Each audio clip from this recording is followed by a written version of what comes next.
Hello everyone, Assalamu alaikum, Namaste, Adab. Welcome everyone to the Jazz Learning Lab once again with inspiring guest Miss Kimberly, who is business consultant. She was a physicist turned as a business consultant, and she is from California. And I am very thankful to her for being here in my podcast show because of we scheduled once before also, but with any inconvenience we can't did. That's why I'm very grateful that he considered my request again and gave me time, and that's why I'm very inspired from her and her positive mindset. So we are welcoming Miss Kimberly. And hi, Miss Kimberly, how are you? Hello, wonderful to see you. Thank you for being willing to get together again. Thank you very much once again uh, because of your precious time you gave me. That's why. So first of all, I want to ask. My first question is that uh, how Kimberly start her journey from start, and how she became physicist, and then he decided to be a business consultant, and now what she is doing and what's her plans for a future. Wow, that's a long question. No problem. Oh, well, when I was young, I developed a real love for science. I think it was because when I was in like 6th or 7th grade, some of my science teachers took active interest in me and my learning. And I wasn't having such great relationships with all the adults in my life at that time. So to have a wonderful adult, a teacher, a science teacher show interest was very encouraging to me. And so I started doing extra projects in science and physics and things like that. And then I developed a little hobby playing with science toys in my personal life and just collecting specimens from the forest into little jars. I don't know what I was doing. I even stole a little science book from my grandparents' house that had all kinds of interesting science pictures. So yeah, so when I finally got to go to college, which took a while because I had to get some money from somewhere.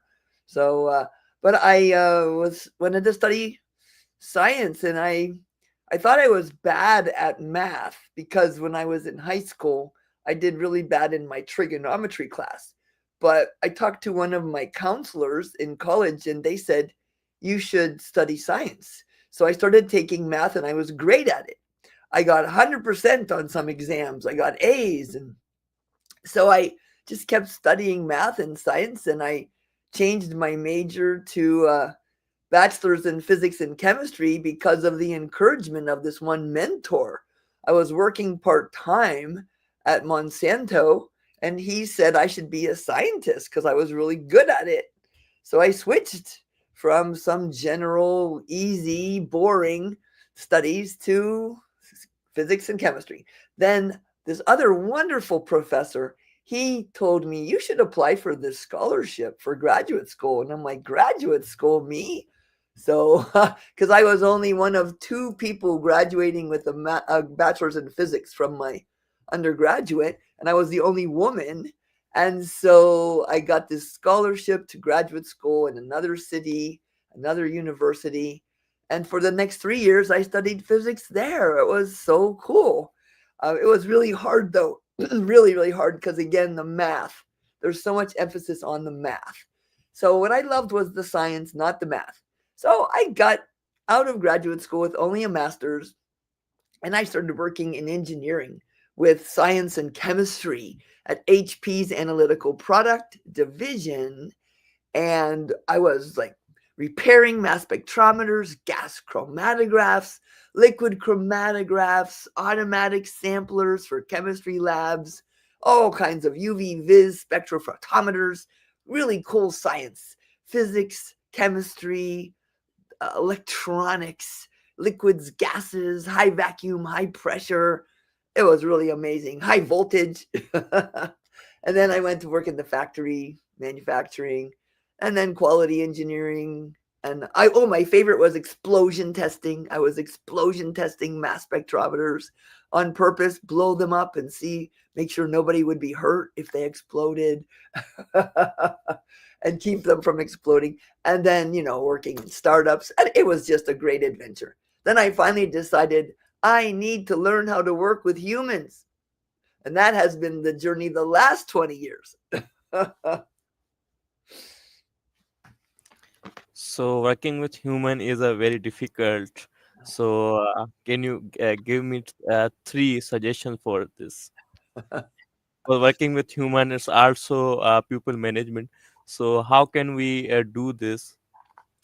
Ah, well, the first most important thing I have learned based on research and my own experience is you must build trust. If you don't have trust with the other human being, nothing else will work. So you find a way to build trust. And you know how long it takes to break trust, right? Just a second. But to build trust takes a long time. And one of the best ways to build trust is to make and keep promises and to care about them and to help them in some way or even ask for help. If you ask people for help, they actually like you more. It's really weird. So, ask them to help you create an interdependent, supportive relationship. Number two, most important thing is to listen. Listen, listen, listen to them as if it's the most important thing you ever heard. Reflecting back, yes, oh, huh, interesting. Tell me more. Wow, thank you. Not giving them ideas, not giving them advice, not solving their problem, just letting them feel heard. This is like giving oxygen to a drowning person. And sometimes you have to smile and listen when you want to gut them like a fish because it's so painful, right? It's just really hard work to listen generously. And that leads to better ways to communicate, solve problems, and make decisions together. And then if you really, really want to connect meaningfully, you find out what do they want? What is their big dream, their goal, their purpose? And you figure out how to help them get it and try to make it safe for them to dream big, because so many people are afraid to have big dreams because they might be disappointed. But if you say, hey, pretend you have a magic wand and you can create anything, pretend you're leaping into the future 10 years from now. What is your ideal existence? You have infinite power, infinite money. What do you create for yourself, your family, your friends, your community, our world? And when you get people to feel they can safely leap into that future of their dreams, and then you listen to them and you don't say, well, that's not practical. No, you say, sure, why not? Let's at least talk about it. Let's dream about it. It might have to adjust, if we get practical later, but the dreaming part is most important, to let them feel that it's okay to dream big. Think big, think big, start small, and step by step. Okay, that's a wonderful idea and suggestions for me and also for my audience who's uh, watching us. So that's great. So my another question is that you said trust. So many time, many people that anyone break trust, uh, and we have trust with someone, but he break the trust. So what we should do that time? Yeah, If well, he says, if he apologize, and if he doesn't apologize. of course, he should apologize, but sometimes people don't realize what they have done. So here's a little game I play. to help myself have more options. It's called API. Assume positive intent. Assume that person had a good reason for doing what they did. Make up some crazy, stupid story why that person did what they did. And then make this story so even you would have behaved that way. So suppose somebody, one of your friends, comes to your house in the middle of the night, grabs your bicycle, and rides away with it, and you don't see them for 3 days. And you think, oh my gosh, this person stole my bicycle. Now, let's make up a story. Can you imagine some story that would be like, oh, no problem. Of course, I would have done the same thing. Any ideas? No. Okay. Imagine his mother was really sick and he needed to go quickly to the hospital to get some medicine or some treatment for her. So he took the bicycle middle of the night, rode as fast as he could to the doctor and came back and he saved his mother's life. And then he had to care for her. He couldn't leave her side because she needed someone there all the time to make sure she was safe. So the next 3 days, he had to stay there. And there was no cell phone coverage. The internet was down. The satellites weren't working. And finally, he brings the bicycle back. Now, maybe it's not true. Maybe he really did steal your bicycle. But this allows your brain to calm down and then you can decide what to do. So then you could go to him with curiosity and say, hey, I'm just curious to understand the reason you took my bicycle. Rather than going over there in the middle of the night and shouting at him and punching him, right? Maybe he was just stealing it, but at least you have a choice, you have an option how to respond. Yeah, that's really amazing. Really. So many times means all the stories is that we have to calm always and be positive in every situation, so No, we no, can you don't handle have to. You don't have to. It's an option. option. Everything has probability.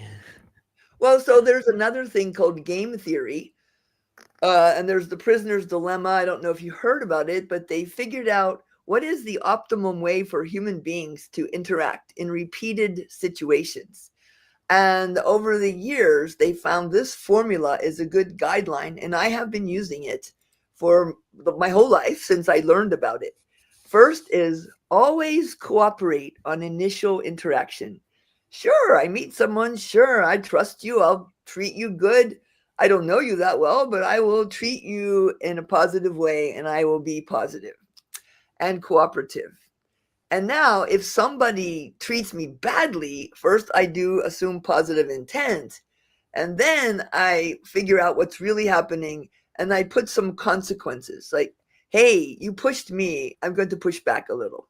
Okay. Don't push me. I may be kind, but I'm not stupid. Okay. And Oh, then go back to being nice and friendly and fun and kind.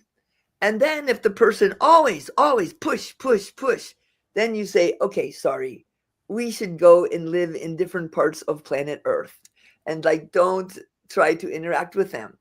But even once in a while, you can still check and see, have they changed?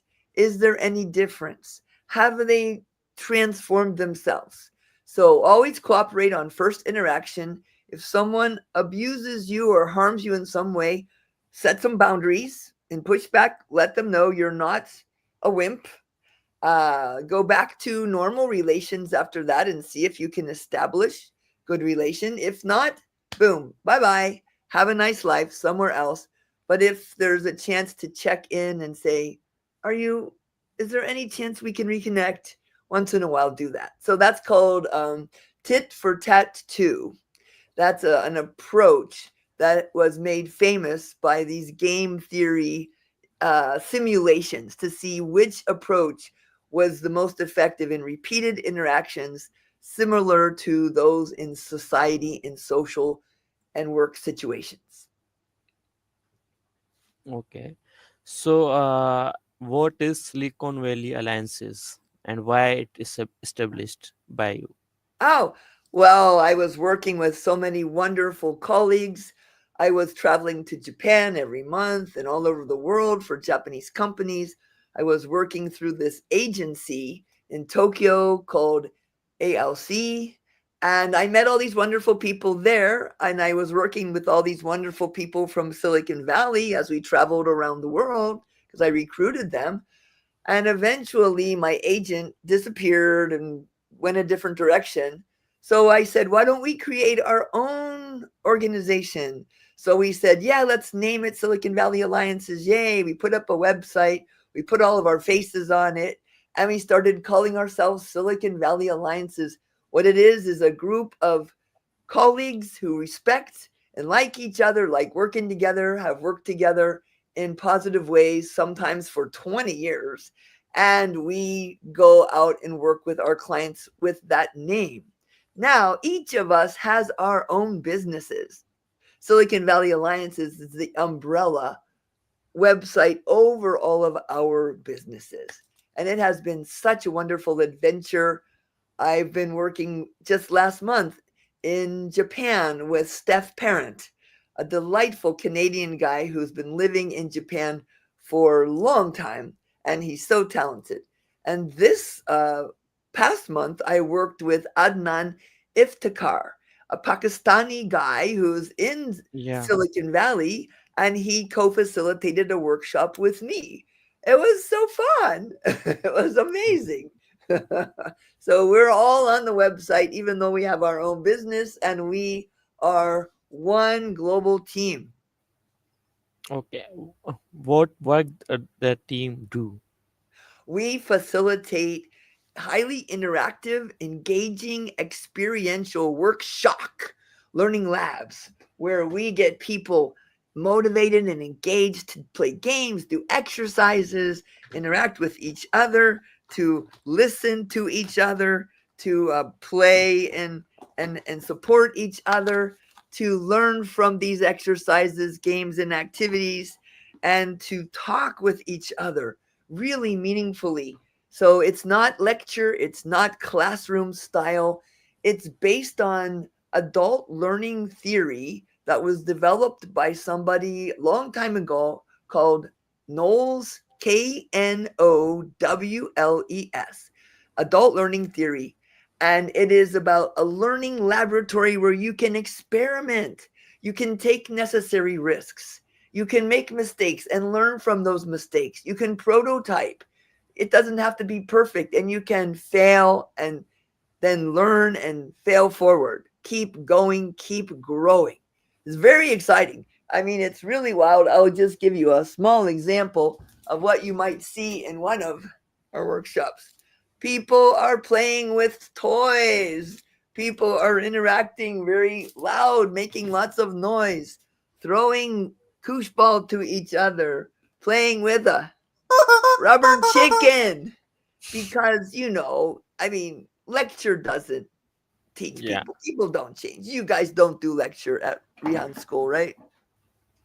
Yeah. Absolutely. So, that's amazing work your team is doing. So, changing people. So, my next question is that you have worked extensively with global teams across various cultures. What common challenges have you observed, and how do you address them to foster effective collaboration? Well, the first challenge is we have to figure out how to communicate. So many different languages and even English. If I hear someone from India speaking English, I cannot understand. The accent is so strong. Even Australia is difficult for me to understand. So, first thing we must do, speak global English. Slow, simple words, short sentence, easy grammar, and pause and smile. Lots of body language, facial expression, and tone of voice. And we build that global English on a foundation of psychological safety, it's called. So the reason when people walk into the room, there are no desks, there's a circle of chairs, there are toys and things sitting around, there's music playing. We make it feel like, oh, this is a nice, safe, fun place. So psychological safety first, and we invite people to engage. They do not have to, they can just say at their own pace. Then we build that good communication, and then we build the listening, because we want them to be curious about each other. We don't want them to be judging the other culture, the other country. It's like, no, who are you? Let me learn who you are as a human. So, like there's the island model that we use. So, like the islands on the ocean, looks like the islands are separate. If you go underneath the ocean, they're still separate. But if you go deep under the ocean, all of the islands are connected. They're not just floating around on the ocean. So that's like each country, people from each country, they look like they're separate and different. But when we go down to the bottom of the ocean of our countries, we're all connected to the common ground of human beingness. And that is where we work. What do humans care about?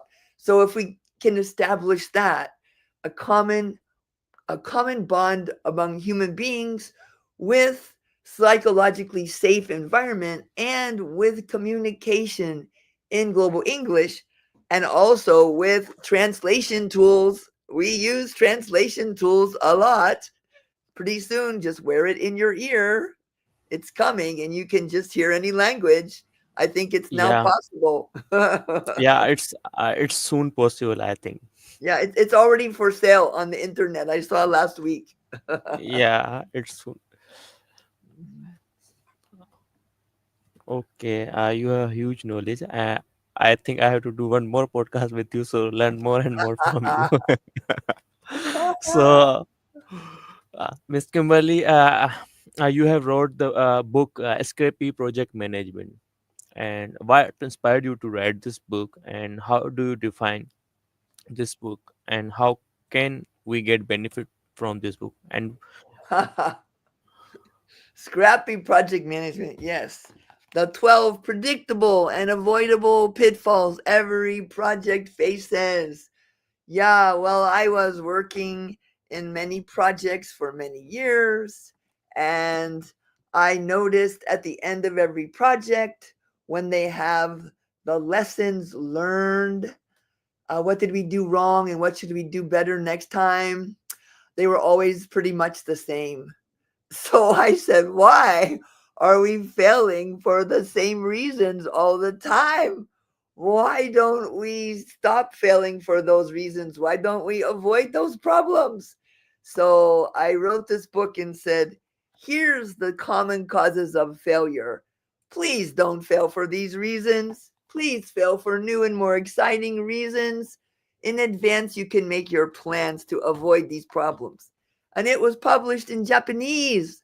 I cannot read Japanese, but Nikkei Business Press found my book, was very popular among Japanese, and they published it in Japanese. I'm so happy to say. That was very exciting for me. congratulations. Thank you. Okay, so by your life experience, can you tell me what is success? Oh, well, I'll give you my opinion. Okay. Success is living a life full of hope and possibility. Success is being a person of integrity that people can trust. Success is being able to feel that some way we have made some positive impact on other people, our family, our friends, our community, regionally, nationally, globally, and be part of a truly global community where we can see that we are all connected, where it dissolves the illusion of separation between us. It is really so powerful to feel that we are one planet, one people. That is what I'm aspiring to, and to do some small positive thing for our world. One of the things I love is being connected to you and your community, which you're doing so many wonderful things. Thank you very much, so much. Thank you so much, Miss Kimberly, for that. So, we are going to end our podcast with the last question. Can you give any suggestion, advice to our audience who's watching us? Oh, suggestions? Oh my gosh. Anything you want, anything you Okay, want. ask yourself what seems highly unlikely or maybe impossible, but if it were possible, would positively transform you, your family, your friends, your community, locally, nationally, regionally, globally. Ask what seems impossible, but if it were possible, woohoo! And write down at least 10 impossible things. Things that your family would say, forget it, it's not practical. Your friends would say you're crazy. And if you did it and failed, you would bring shame on your family for generations to come. And then start prototyping it, start experimenting. Yes. So, be a fast mover. Wow. Be a Okay. dreamer. Be willing to dream. Dream big. Yes. Okay, thank you very much for a wonderful advice, suggestion, Miss Kimberly, and thank you very much once again for being with me here in my podcast show, The Jazz Learning Lab. I had learned many things from you and know more about you, and I also think my audience also learned from many things from you, and you have huge knowledge. So in one podcast we can't cover all this. So that's why we will meet again and again. So we will learn more and more from you. So thank you very Thank much, and thank you. you. My Thank you. pleasure. Wonderful. Okay, okay, and thank you very much, everyone who's watching me on Facebook, LinkedIn, and YouTube. We will meet again with an exciting, inspiring uh, agent, guest again. So bye. Thank you.